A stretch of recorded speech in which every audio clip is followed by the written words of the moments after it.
Hello viewers, welcome to my another video. তো বন্ধুরা, আজ তোমাদের একটা নতুন জিনিস দেখাবো। আর এইগুলোই হচ্ছে সেই নতুন জিনিস। মাটির তৈরি এই জিনিসগুলো কি আর কি কাজে লাগে সেগুলো তোমরা জানতে পারবে যদি তোমরা পুরো ভিডিওটা দেখো। তো এখানে দেখো, আমি একটা বানাচ্ছি আর ওখানে যে কটা দেখলে সবই মা বানিয়েছে। আমি তোমাদের দেখাবো বলেই এটা করছিলাম।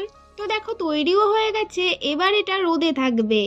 এখন কটা ফেব্রিক কালারও কিনে আনলাম এগুলোর ওপর রং করা হবে বলে, যেটা কিনা আমার কাজ না। দেখেছো কি সুন্দর একটা কলকা এঁকেছে। এই ডিজাইনগুলো সবই আমার দিদি করে নিজের হাতে। ঘরে আলপনা বলো বা ড্রয়িং, মানে এই ধরনের কলকা টলকার কাজ ও ভালো পারে। তো এই সব কটা মাটির জিনিসের ওপর ওই এসব এঁকেছে। এবার তোমাদের দেখাই এগুলো কি কাজে লাগে। এই যে মা লক্ষ্মীকে দেখছো, আর এটা হচ্ছে তার মঙ্গল ঘট। তো এগুলো ঘট রাখার জন্যই ব্যবহৃত হয়। যাদের ঠাকুরের সিংহাসন একটু উঁচুতে, তারা এগুলো ব্যবহার করতে পারে। দিদি এরকম আরো অনেককেই বানিয়ে দিয়েছে। তো তোমাদের এগুলো কেমন লাগলো জানিও।